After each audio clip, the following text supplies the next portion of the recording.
Assalomu alaykum barchaga. Hozir Samsung telefonida zaryadlanayotganda yoki zaryadga ulaganimizda ovozli xabar beradigan funksiyani yoqishni o'rgataman. Siz esa videoga like bosib, kanalga obuna bo'lib qo'ying. Qani ketdik. Buning uchun sozlamalar, ya'ni parametrlar bo'limiga kiramiz.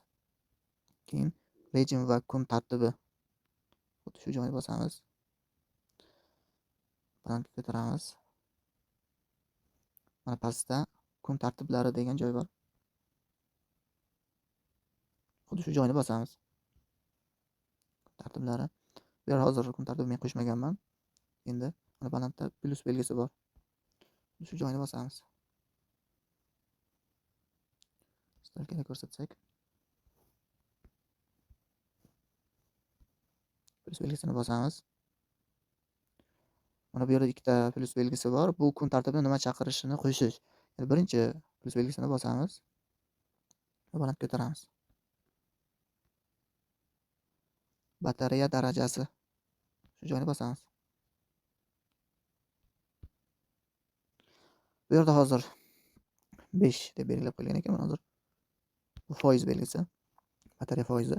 Bu yerda xohlagan foizni belgilashimiz mumkin. Bu o'zingizning ehtiyojingizga qarab. Men 100 ni belgilayman. 100% bo'lganda xabar bersin. Va mana pastdagi belgisini teng yoki undan yuqoriga o'zgartiramiz. Bajarildini bosamiz. Endi ikkinchi plus belgisini bosamiz.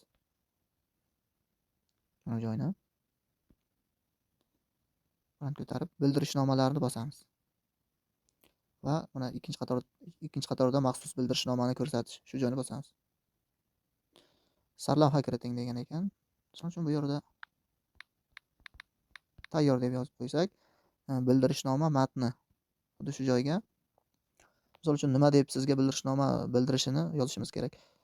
Men masalan zaryad to'ldi deb yozaman. Siz esa xohlagan yozuvni yozishingiz mumkin. Nima deb xabar berishini. Ushbu bildirishnomani baland ovozda o'qish. Xuddi mana shu belgini yopib qo'yamiz. Bo'ldi, bajarildini bosamiz. Mana hammasi tayyor. Endi bemalol zaryadga ulasak, 100% bo'lganda, masalan, menga 100% belgilab qo'ydim. Menga xabar beradi. Ovozli xabar beradi, bildirishnoma beradi. Xuddi shu tartibda bo'ladi. Siz ham sinab ko'rishingiz mumkin. Videoni Samsungchi do'stlarga yuborib qo'yamiz. E'tiboringiz uchun rahmat.